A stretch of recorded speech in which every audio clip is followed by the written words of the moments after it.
should not have come to this place, where my rational mind has been so controverted by the spirit world.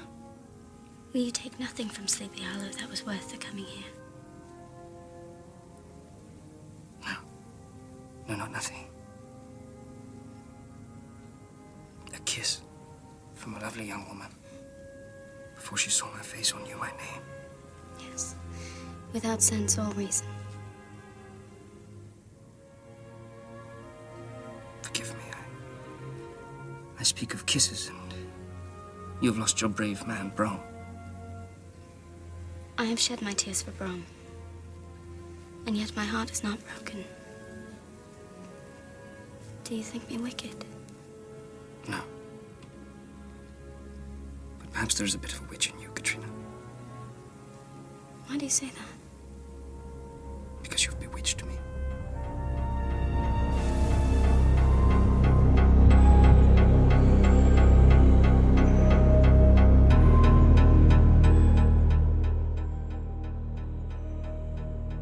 Welcome back to another night of 13 Nights of Halloween. We are here with Sleepy Hollow.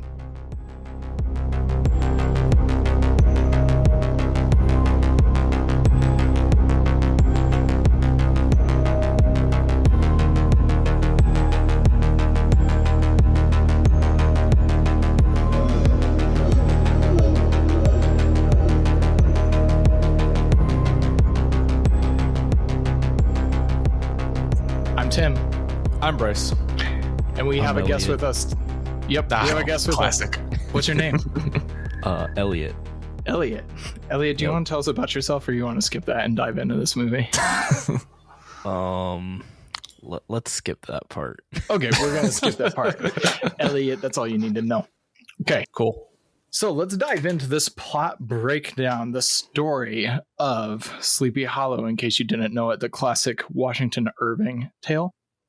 In this version, a young Captain Jack Sparrow is sent to Sleepy Hollow by Saruman to aid Dumbledore, Emperor Palpatine, Alfred Pennyworth, and Harry Potter's uncle in the mystery of the mysterious beheadings.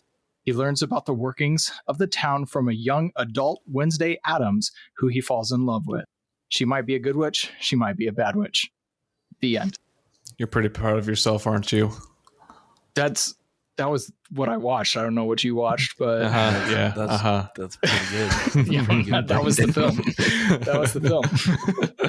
Yeah. Okay. We touched just about every franchise in this film.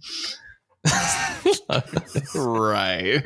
All right. So with that in mind, this movie did put some twists on the classic story. Not a ton of twists, but some significant ones. So I'm sure we'll get into that as we go. Who's kicking off our scores? All right. I'll do it. No problem. You do it. Okay. So kicking off with story and plot, I gave this a 4 out of 5. I think I mostly just had a lot of fun with like the premise. Just like a nice mystery detective story with the brand Sleepy Hollow. Like that in itself is just interesting enough. I thought the story itself was pretty well put together for the most part. If I have any knocks about it, it'll probably come later when we talk about the direction. But otherwise, it's pretty good at staying straightforward. It's not too confusing for the most part. I enjoy most of the characters in the story as a whole, and I mean, from beginning to end, I'm pretty entertained with it for the most part. It's kind of hard. It's kind of hard to talk in any more detail of just like. You're already jumping to entertainment value? Yeah, I know. Calm down.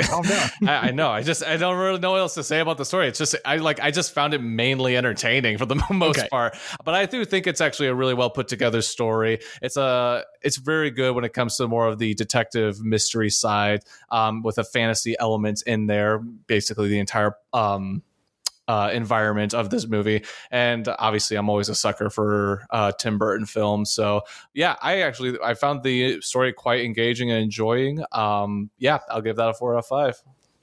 All right, Elliot, you want to go next or should I? So I'm gonna agree with Bryce here. Okay. The 4 out of 5.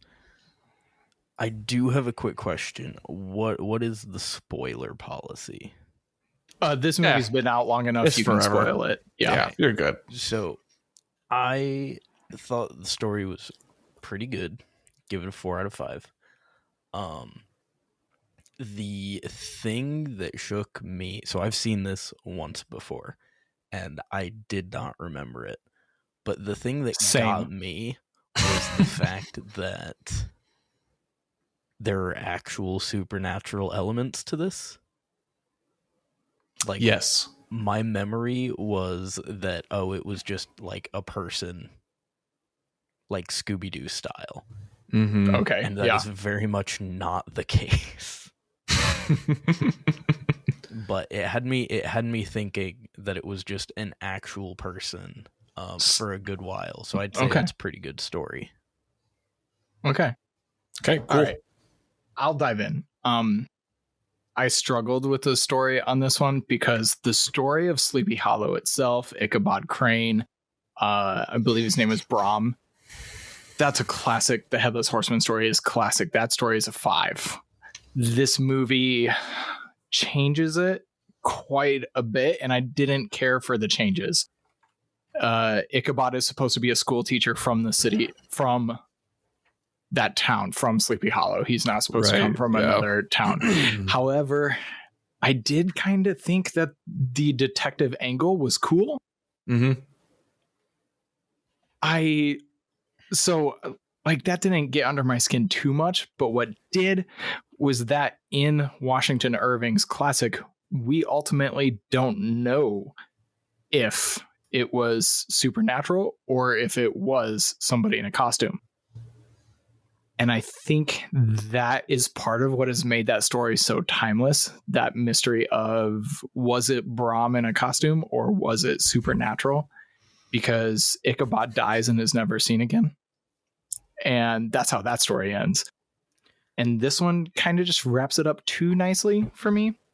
And I didn't really care for the witch storyline whatsoever. Did not care for it. Did not care for Ichabod's background with his mother. All of that was, the classic story has the romance in there.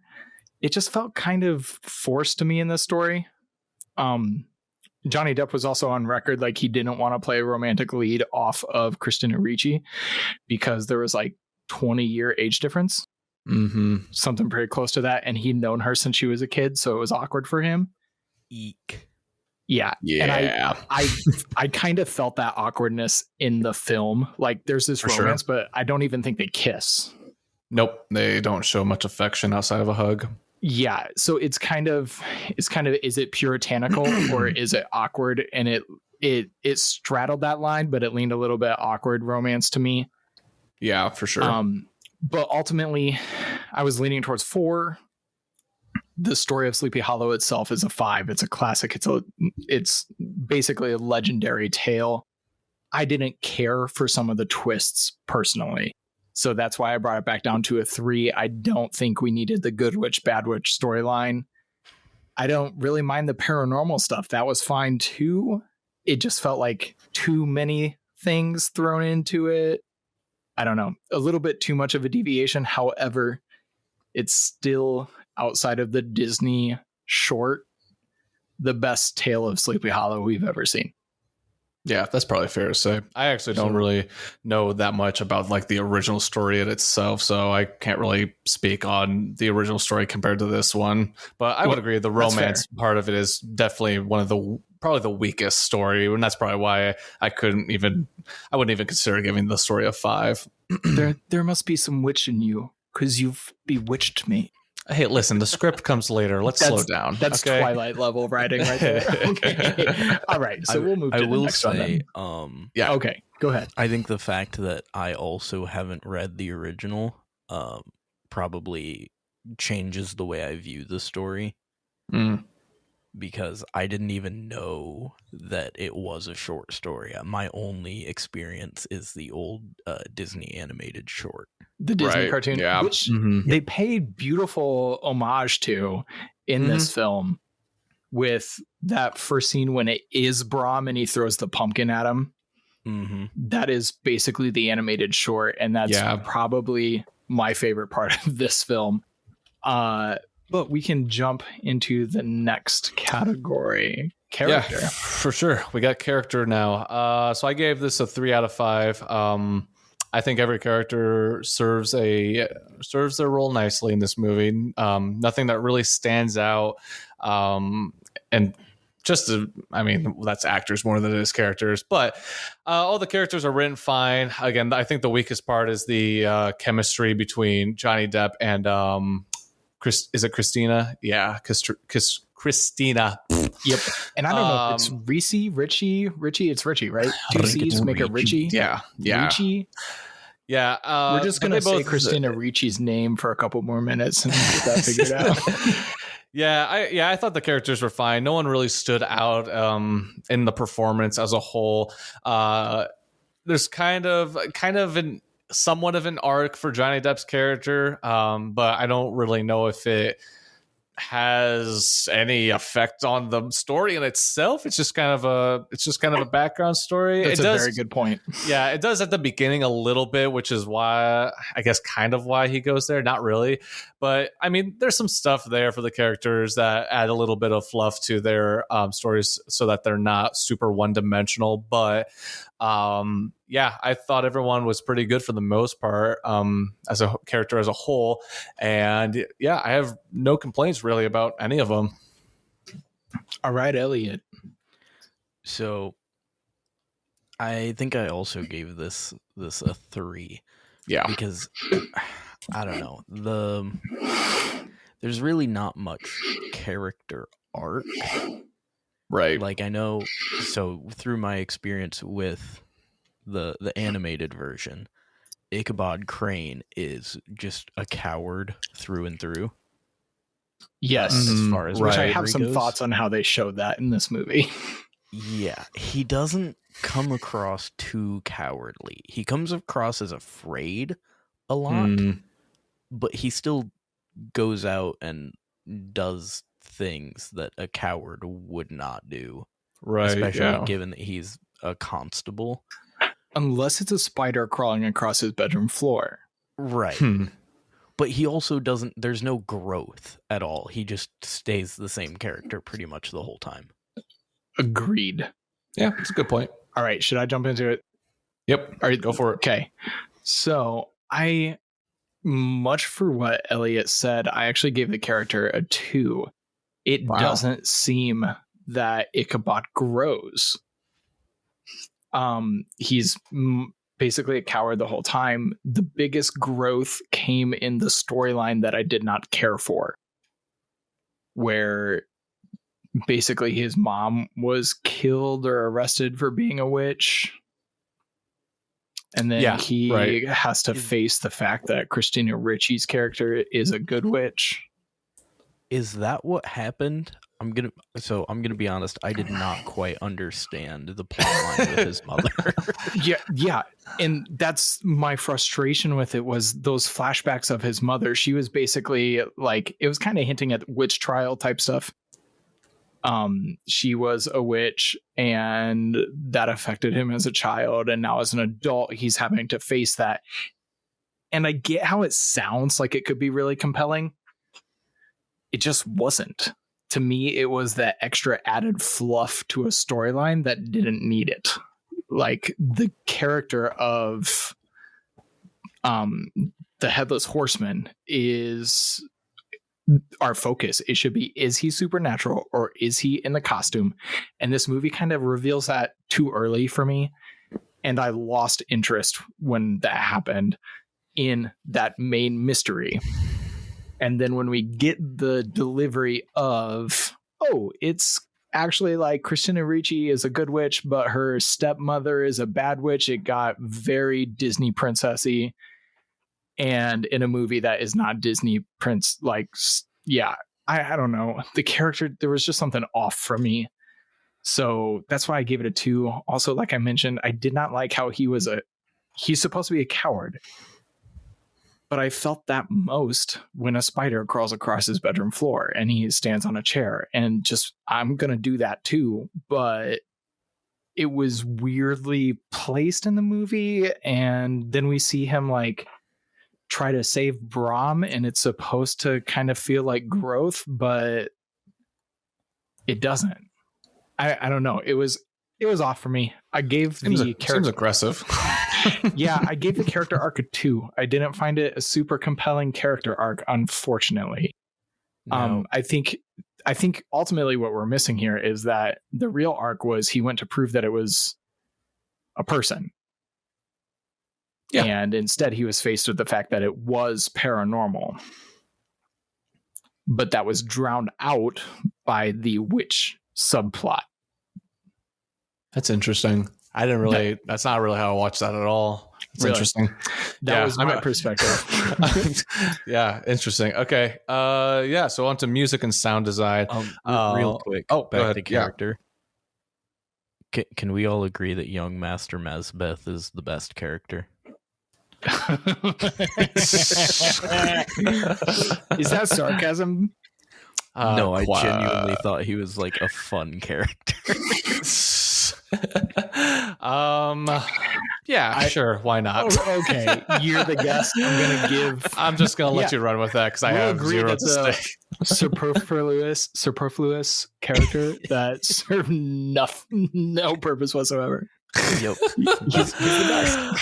Anyway, yeah, on to music and sound. All right, so I gave this a 4 out of 5, mostly just because, unlike most people, for whatever reason that I know, I'm a sucker for Danny Elfman scores, and whenever it's done with Tim Burton specifically, I feel like it always elevates the movie. It always sets the tone and puts you into this world, and it was just fire as always. Not perfect, but fire. Still slaps pretty good.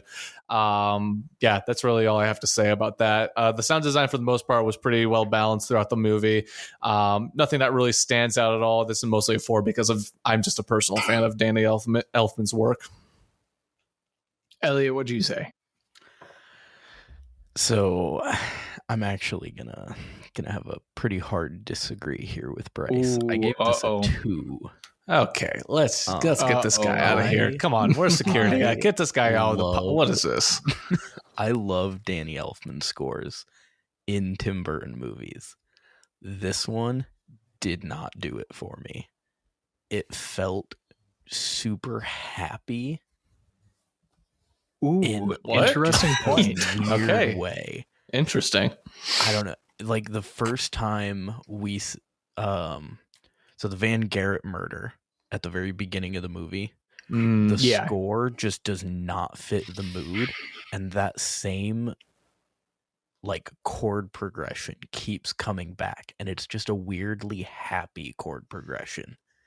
We're supposed to be glad this rich white guy is getting it.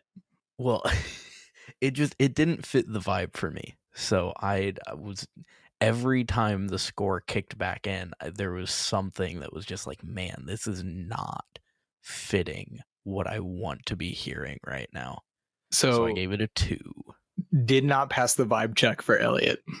Nope. All right. I agree with Bryce on this one. I think the music was pretty fantastic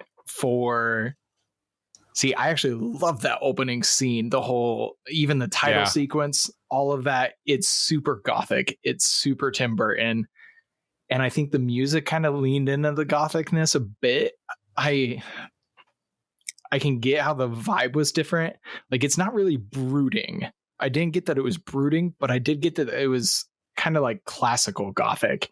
Mm-hmm. And for me, it worked. I actually thought it was ultimately one of Danny Elfman's more memorable. I mean, I probably would recognize this before I'd recognize some of his Avengers work.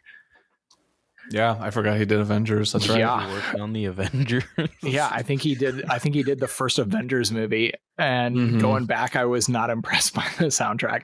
However, I did just leave seeing Batman 89, and that's like comparatively Batman 89 Danny Elfman to Sleepy Hollow Danny Elfman. Ouch, because 89 is superb. Iconic. Yes. I think 89 might be the most iconic Elfman score. It might be one of the most iconic superhero or any themes ever. Like next to the na na na na na na na Batman, everybody knows Danny Elfman's Batman. I mean, theme. his score did inspire the animated series, and so I think there's no question here that Danny Elfman is talented. However, not every score is going to hit. totally, yeah. So I did think that this is probably one of his stronger ones. I appreciated the music in this, and I thought it fit the mood. Mm-hmm. Now I kind of want to re-experience it and try to pick up on what Elliot was feeling. Yeah, I'm curious how he got to that point as well. But we're not here to argue. We're just here to bring our differing opinions. So I like that you brought some contrast to our fours. Don't ever do it again. It's definitely silence there. All right, let's jump into editing and effects. I gave this a 3 out of 5. I thought the editing and the effects as a whole were pretty well done. It's kind of cheesy at times, but it kind of fits Tim Burton's style a little bit. Like you said, there's some homages to the original story or the Disney animated, specifically. The Disney animated short. But outside of that, like, it was pretty well edited. The effects were solid. It was a little cheesy at times. Like I said, I feel like that's more of a Tim Burton thing than anything. But yeah, I have no complaints really about it. It looks really good. The cutting and editing, it doesn't distract in any way. The camera shots are diverse and keep you engaged for the most part. You get some of those classic, like, tilted, angled shots. Tim loves those. Yeah, he does. I don't know, like, what just it is, coming out of 89, I was like, man, he loves those tilted shots. Mm-hmm. Yeah, so I think it's pretty solid overall, but nothing that really is memorable per se. I will say the actual, like, Headless Horseman looks really good, like, throughout the entire movie. So that's something to point out for sure. But outside of that, 3 out of 5. It's just pretty solid overall. So I'm actually going to agree with this one. I also gave it a 3 out of 5. Whoa. For a lot of the same reasons. And this actually ties into something that I was thinking about as I watched the movie once it was over. I don't think that this movie should be rated R. Really? Agreed. The only reason this movie is rated R is because of the blood, yes, and the special effects. Yes. And I don't know. It doesn't feel like it should be rated R. And it still felt cartoony to me. Yeah. Like, when he's chopping into the tree and he gets splattered with blood, it's like, oh, haha. Yeah. Yep. So are those your thoughts on that? Yeah. I mean, the effects were still good. I don't know. It being rated R might put some people off that don't necessarily need to be put off, because there's no, like, crazy language. It's not overtly sexual. In it's today's bloody. In today's world, it would be a PG-13 movie, probably. Probably, yeah. I actually gave the effects a 4 because I thought the Headless Horseman looked really good the entire time. Yeah, totally. Like, and I'm sitting there watching, trying to figure out how they might have done that, whatever, without looking up how they actually did it. And I was like, that's actually really impressive. The Headless Horseman looks really, really good. Also, just some of the sets and everything look fantastic. Mm-hmm. And I actually thought even the headless bodies all looked really good for just prop pieces. They looked like headless bodies, but kind of where the blood felt cartoonish to me. So yeah, that's why I'm not going to give it a 5 out of 5. It kind of took me out a little bit how cartoony some of it did look. So, but overall, I was generally impressed. The only other one that kind of stood out as maybe a little rough, but still a cool effect was the pumpkin flying at Johnny. You could definitely tell it was a pumpkin on a track. Yep. But it was a cool effect, cool shot, and I appreciate doing it practically versus having what would have ultimately, for 1998, I believe, looked like a terrible CGI pumpkin flying through the air. Mm-hmm. Yeah. So that's why I give it a 4. I'm actually the high score on this one. All right. Good for you. All right. On to script. Okay. I gave the script a 3 out of 5. Kind of same thing with the last couple. It's just solid. Nothing super memorable in it. One cringy line about being bewitched. Just one. Just one. Nothing else in the script really stands out as cringy, honestly, that I can remember at least. Yeah, it's just a solid script overall. There's nothing that's going to be memorable. That one line is kind of cringy, but yeah, it's a 3 out of 5. Nothing crazy. So I think I gave it a 4, but I wasn't thinking about it too hard when I did. It was just kind of it was one of those like, hey, yeah, the script was okay. I'll just give it a 4. But like thinking back on it, I mean, I don't know. Some of the stuff, so like the stuff with his mom wasn't conveyed very well, in my opinion, and I think that's a reflection of the script. True. Okay.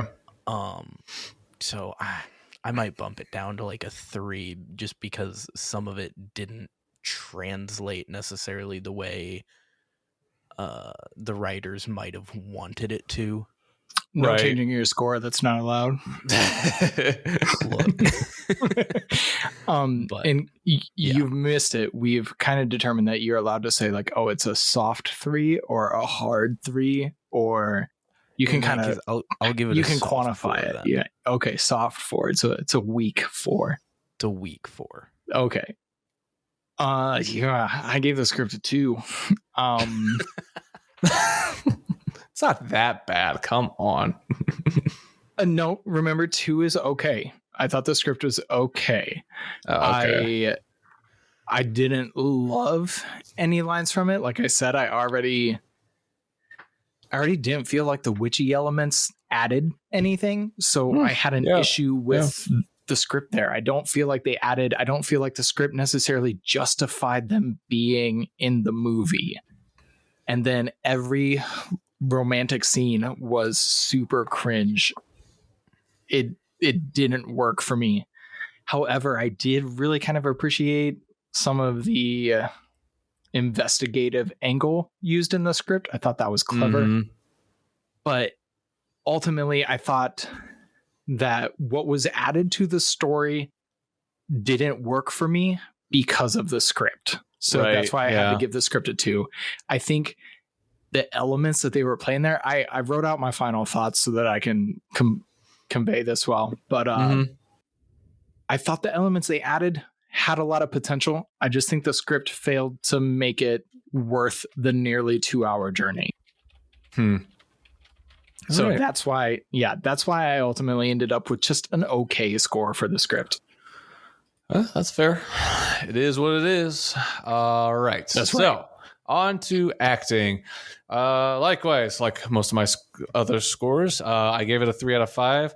Everyone turns in a really solid performance. Nothing that really sticks out to what's been given to us and directed by Mr. Burton himself. Johnny Depp fills his role nicely, as he always tends to do.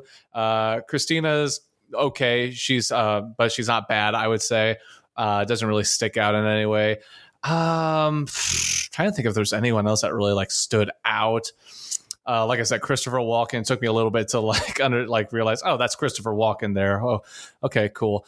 But yeah, I mean, there's not really a performance that's phenomenal and memorable. Johnny Depp kind of does just take the forefront of this movie for the entire runtime, basically. Great job to the Headless Horseman guy, whoever played him. I don't know who even played him. I was trying to find out if that was still Walken. Oh, that would be funny if it was, honestly. Like his head's not in the movie at all, but he's still there. Right, he's still in there. Yeah, he does a great job acting when his only line the entire film was "Wah! screaming the entire time. Their performances are solid. There's nothing bad in here, but nothing like superb. So it's a 3 out of 5. Yeah, I'm feeling the same because I think honestly the standout for me was Christopher Walken. Just how insane he was acting, just over the top. As the horseman. Yeah, other than that, it was pretty just, I don't know, it felt pretty baseline standard acting. It didn't feel special, really. Right. I agree. I gave it a 3. I thought Walken kind of stood out just with the insanity of his approach. I'm not sure I loved it, but it's definitely memorable. Right.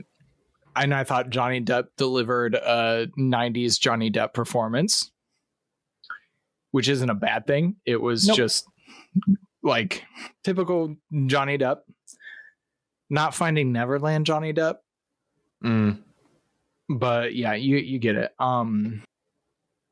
Yeah, it was just good acting. Good acting. Nothing super. Not putting it up for any awards or anything in that category. So 3 for me on the acting. All right, cool. Next up, we got direction. So I went ahead and gave this a 3 out of 5. Yeah, it was. Movie kind of blew by. It's only like an hour and 50 minutes, and that's with credits. So, yeah, the movie does kind of just fly by you. There's not really any pacing issues at all with the movie, in my opinion. Like I said, the romance scenes are maybe a little whatever, but they kind of fly by you. You don't really notice them in the grand scheme of the movie, I guess. And I will say like a couple of those scenes actually give a little to the story, so it kind of sets up some stuff. So that is what it is. But yeah, I'm trying to think. I thought there was something that did stick out. It might have just been some of the like romantic the scenes with romance just didn't really hit, and so it was kind of off. I can understand if it was because of like the weirdness with Johnny Depp and Christina, but outside of that, I think it's a well-directed movie. I'm a sucker for Tim Burton set pieces and environments and world building. So outside of that, it's a pretty standard directing job done here by Tim Burton. So yeah, 3 out of 5. So I went with a 4 out of 5 for this one. Ooh. I thought it was directed fairly well. Like the actors were given pretty good direction on what to do, despite how the script might not have been the best. And I mean, come on, it's a Tim Burton movie. Let's be honest. It's true. Okay, I have thoughts on Tim Burton, man. I think better be careful. Well, I know, because this is wow. I used to be a diehard Tim Burton fan. Like, used to be a top 5 directors. But I think you nailed Tim Burton with what you said, Bryce. You said set design. What was the rest? Atmosphere, environment, world building, Yep. Like, that's what Tim does so well. Mm-hmm. I don't think his particular, like, his choice of camera angles, his pacing, I think in some ways he's off in these other categories. But what he does is create an environment, create a movie that you want to be immersed in, and he immerses you in it. Ultimately, I gave it a 4 for this because this world is drenched in fog and shadows and just like everything I want out of a Halloween movie. This movie was dripping in Gothic architecture and old architecture and spooky woods, creaky bridges, dark shadows. Like, it was drenched in spook. I love it. But I didn't love the movie. And so that's why it wasn't a 5. But I think he nails those atmospheres, like you said, the sets, the atmosphere, that cemetery. Yeah. I just want to take a chair and sit down and read a book. Like that's a spooky cemetery. It's so good. Right. But Yeah. he really excels at that. And I think he knocked it out of the park, creating the atmosphere of this movie. Yeah, totally. What I didn't like, and maybe this goes back to script as well, but I think it's ultimately direction, was it felt like a weird hodgepodge of some scenes kind of like, hey, this is inspired by slasher movies. And then some scenes were like, hey, this is an action movie. And then some scenes were like, hey, this is a gothic horror movie, romance, whatever. And I didn't think they always blended that well. Like that bridge fight scene with Brahm is pretty cool for an action movie. Like I actually thought that fight was pretty decent. It was good. It was well done. I liked it. But I didn't feel fear. So I don't know. I don't know how to balance that. And I'm not saying I have answers for it. I'm just saying it was a little off for me. It was still love that atmosphere. That's why I gave it a 4. But there were just some choices that, how many times does the Headless Horseman need to like spin his sword around? Like, I don't know. It did look pretty cool though. Yeah, it's just nitpicking. I feel like I am nitpicking it a bit, but yeah, it looked cool for an action movie. And then I'm trying to remember, is this a horror movie? Is this an action movie? Is this a murder mystery movie? Is it all of these things at once? I think sticking with one might have helped, or even like one with a little bit of two. Instead, it feels like a lot thrown in direction wise, but I give it a 4. Anyways, I rambled. On to the next. On to the next one. So we got It Factor. I gave this a 3 out of 5. Like Elliot, I also watched this movie a long time ago. You gave it a tree? Oh, yes, I Man, did. you made a pun about this movie and you didn't even realize it, did you? It was not, and it was not. It's not my plan. Okay. Yeah. It was a. Yeah. I also saw this movie a long time ago, and honestly, I had a fever dream of like idea of like what this movie was before I sat down and watched it again. But yeah, I think the movie in itself, Tim Burton and Johnny Depp being tied to it definitely give it some juice. That's for sure. I'm actually curious what the the budget was $100 million, and it grossed worldwide about 200 million, just a little over 200 million. So, it's humble brag. But yeah, I mean, like, I think it's just a 3. You could even argue it's a 2, really. I think for me personally, it lands more on a 3, just because I think it's still a fun movie to watch at the end of the day. I still remember the movie. It wasn't ever lost in my memory. Even going into like this entire list and I saw the movie, it's like, oh yeah, I remember that movie. So yeah, it's a 3. It probably could easily be a 2, but yeah, I don't really have much more to say about it. It did well at the box office. I don't know if you asked anyone else about it, but I don't think this movie is just like totally lost in the, it's totally lost in the space of other like movies in this genre / Halloween-esque sphere. You know what I mean? So yeah, 3 out of 5. I went with a 2. Because this is kind of one of those movies that it's just like people know about it peripherally, but it's not like oh yeah, I love that movie. It's such a classic. Like it doesn't have that cult classic status, and it was kind of just like it came and it went. It wasn't anything super talked about, but like people still know about it. It's like a head being lopped off in the woods. Did anybody hear it fall? I give it a 3 too. I mean, I think I was 9 when it came out, and I do remember quite a bit of marketing. I do remember it being talked about, but ultimately, like Elliot said, it's not one that, like, when you meet a Tim Burton fan, they don't go, "Oh, Sleepy Hollow is my favorite."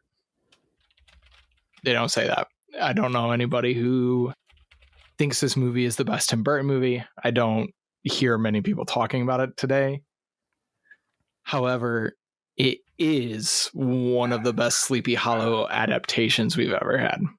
Mm-hmm. So it's a shame. How many Sleepy Hollow adaptations are there? Not many. They're mostly even older than this one. But I think there was one in the 40s or 50s. Then there was the animated one. I think there's been like a couple TV movies. Like, there's really not a whole lot given to this, which is why this is one of the best adaptations that's been done. I think the promise of Tim Burton lured a lot of people out.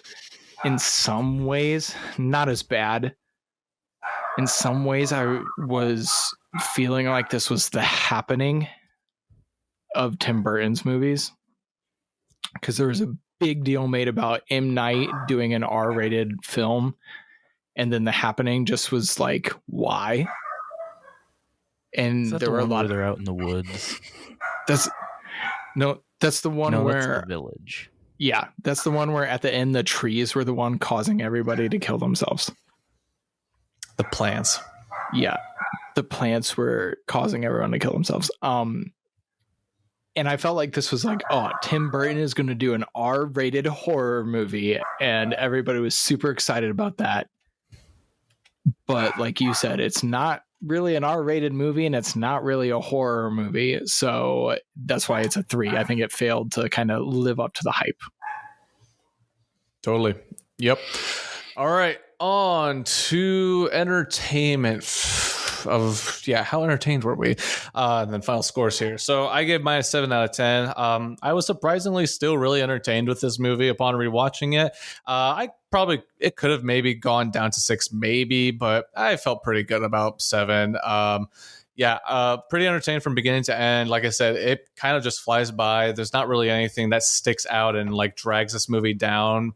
It's just a really solid flick, and I would come back and rewatch it. I don't know if I'm going to go out of my way to rewatch this, but it's definitely a movie that's in my memory and will probably stay there. It's not something I'm going to forget necessarily. But yeah, that brings my total score to a 33 out of 50, which feels fair. So I'm going with 8 out of 10. It was a lot of fun. I'm kind of surprised based on your score, but I'm easily entertained. Like, if I'm being critical, that's a good thing. If I'm being critical, I can be critical. But when it comes to entertainment factor, it's just like, man, that's exactly this was you a got lot it. of fun to watch. Okay, I gave it a 5. I thought parts of it were a lot of fun to watch, and then I thought other parts of it. See, Bryce, you said you thought it moved along at it pretty quickly. I thought parts of this movie dragged, and I don't know why. I really wanted to like walk out being like, man, I forgot how good this movie was. Instead, I watched it again and said, now I remember why I forgot this movie. So like, there are parts that I remember, and I remembered from the first time I watched them. And when I watched the second time, those were still the parts that stood out to me. And I barely remember the ending because I didn't care for it at all. But like the scene with Brahm fighting the Headless Horseman, I remember that scene vividly from the first time I saw it. And I stood out again as one of the stronger scenes of the movie. Or the scene where the boy hides under the floorboards. That scene was great. But ultimately, the delivery, that kind of Scooby-Doo conclusion of who's behind this Headless Horseman, hurt. It didn't hurt me so bad, but like it hurt my enjoyment of this movie quite a bit. I didn't get that hook that made me go, whoa, this is brilliant. It made me go, okay. So ultimately, it was a 5 for me. It's not bad, not good. I do think the atmosphere is totally worth revisiting. It's one that I would put on like I actually put it on to work out to the other day, just kind of as like background, because I was getting ready for this. I was rewatching it, and I'm not paying super deep, close attention to it, but the atmosphere. That you mention it. Oh, sorry. Yeah, no, go ahead. I'm starting to ramble, so go ahead and save me from myself. Now that you mention it, why the scene with the horseman and the guy and his wife and the kid under the floor? Why? I don't think that was ever explained. No, it was a thrilling scene, but I couldn't tell you why he killed them. She mentioned it at the end. It was because the wife knew too many details, and so she sent But why kill the husband and the kid? Because the horseman is usually super direct about who he's killing. Yeah, that's why he walked by Ichabod. Exactly. Yeah. So why kill the husband and the kid? Because she told him to.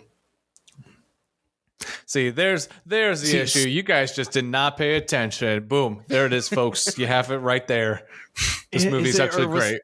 The script kind of floundered in some areas that it needed to be stronger. Tim, you were working out while you watched it. You probably missed it. Second time, the first time I watched it, oh no, that's one of the longest villain expositions ever at the end too. She drug on for so long about, I did it because this and I didn't care. It didn't work. Yeah. Ultimately, my final score was not that far off of your two. My final score was a 30. So all of us kind of put this movie into the good category. Yep, seems fair. Tough, but fair. I really don't have any other final thoughts, honestly. I think it's a fun time overall. I'd say check it out. If you kind of just need a change of pace for spooky movies. I genuinely think most people will get down with the mystery / detective side of this movie. The romance stuff doesn't really take up that much of this movie. I think if you pay attention, the story as a whole and like the reasons behind why people do what will make sense. Is it perfect? I'm not going to say it's perfect at all. But yeah, like I think you'll genuinely have a decent time. It might not be your favorite movie, but you'll enjoy it probably. Yeah. So our average of all the scores together, including my wife's, puts it at a 32, which it's a good movie for social gatherings. We're all actually, this is probably one of the closest that all our scores come out together. Yeah, in that category, all between 30 and 35, which is pretty good sign that, you know, it's a solid movie. The final thoughts that I wrote for this, to me, it's kind of like an old fashioned mincemeat pie, like the kind that actually had meat in it. It has ingredients that on their own I enjoy. So like there's the beef, you have fruit, you have distilled spirits, all those things great on their own. But when you mix it together, the result is something that just wasn't to my taste. It's just off. Right. I can recognize the pieces in the ingredients. I can love those pieces and ingredients, but the final result wasn't a pie that I'm going to dig into all the time. Right. Actually, yeah. I've never eaten a mincemeat pie, but I thought it was okay. Interesting. I thought it worked because like all those ingredients sound good on their own, but once you put meat in a pie with fruit, I'm checked out. No thanks. So, and that's kind of how I felt about this movie. It toyed with a lot of good ideas. It succeeded in some areas. Like you said, the mystery part of this is kind of fun. Even though I didn't care for the reveal, some other people might care for the reveal. The mystery part's fun. Ultimately, the main story was a mystery. I kind of prefer the original story where we're left wondering, where we don't know if it's paranormal or not. But it's still a fun movie. I will say, this is a horror movie for people who don't like horror movies. That's a good point. Or people who like, don't really watch horror movies. Yep. This is, if you want to watch a Halloween movie and you don't like horror movies, watch Sleepy Hollow. That is fair. That's how we're going to plug this one. That's fair. That's agree a good that. point. So bringing it back to 13 Nights of Halloween, we now have the horror movie for those of you who don't really dig horror that much, which makes me wonder why you clicked on a podcast called the 13 Nights of Halloween. We don't ask questions. Just watch. We're just glad you clicked on it. So while you're clicking on the podcast, make sure to click on the link that takes you over to Instagram or Facebook or YouTube. Spotify, hit follow, hit subscribe. Apple Podcasts. Yep, Apple Podcasts, Google cetera. Podcast, all those things. All the hit things. like, hit subscribe, follow us. Don't miss an episode of 13 Nights of Halloween. We got a couple more coming your way. Yeah, it's a good time. Anyway, Any other thoughts? No, nothing for me. Elliot, you feel good? I'm feeling pretty good. Love that for you. Thank you for joining us today, Elliot. Always nice to have a guest. It's fun to be a guest. Good. All right. Love that. All right. Well, with that wraps up another episode. We will see y'all in the next episode.